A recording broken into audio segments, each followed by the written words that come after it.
কেন্দ্রীয় সংসদের বিপ্লবী সিনিয়র সহসভাপতি। নানা জল্পনা কল্পনার অবসান ঘটিয়ে জাকসু নির্বাচনের 25 সদস্যের প্যানেল ঘোষণা করল জাতীয়তাবাদী ছাত্রদল। বৃহস্পতিবার দুপুরে অদম্য 24 স্মৃতিস্তম্ভের সামনে সংবাদ সম্মেলনের মাধ্যমে এ প্যানেল ঘোষণা করা হয়। বাংলাদেশ জাতীয়তাবাদী ছাত্রদল জাকসুর ভিপি পদে লড়ছেন বিশ্ববিদ্যালয় ছাত্রদলের মীর মোশাররফ হোসেন হল সভাপতি ও বাংলা বিভাগের ৪৮তম ব্যাচের শিক্ষার্থী মোহাম্মদ শেখ সাদি হাসান। আর জিএস পদে রাখা হয়েছে ১৩ নম্বর ছাত্রী হলের সভাপতি তানজিলা হোসেন বৈশাখীকে। এছাড়া এজিএস ছাত্র পদে মোহাম্মদ সাদিকুল ইসলাম ও এজিএস নারী শিক্ষার্থী পদে প্রার্থী করা হয়েছে আঞ্জুমান আরা ইরাকে।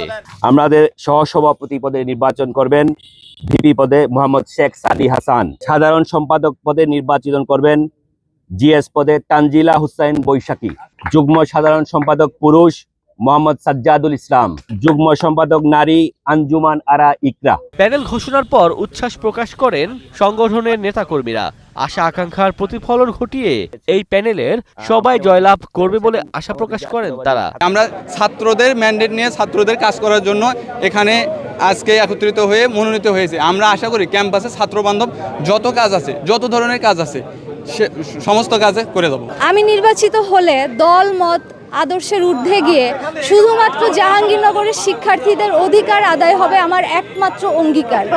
আর এই জাকসুতে ছাত্র দলের মতো সবার আগে শিক্ষার্থী। জাকসুর ইতিহাসে প্রথমবারের মতো জিএস পদে লড়বেন কোন নারী শিক্ষার্থী। বিষয়টিকে ইতিবাচক হিসেবে দেখছেন সবাই। নারীরা পিছিয়ে পড়লে কিন্তু সেটা আসলে এগিয়ে যাবে না। জাকসুর যে আলটিমেট লক্ষ্য শিক্ষার্থীদের জন্য কাজ করা, সেখানে নারীর ইনক্লুসিভ থাকাটা ভীষণভাবে গুরুত্বপূর্ণ।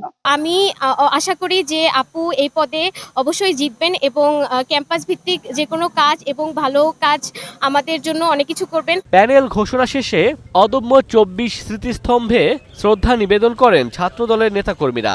এরপর জুলাই আন্দোলনের শহীদ আলিফের কবরও জিয়ারত করেন তারা।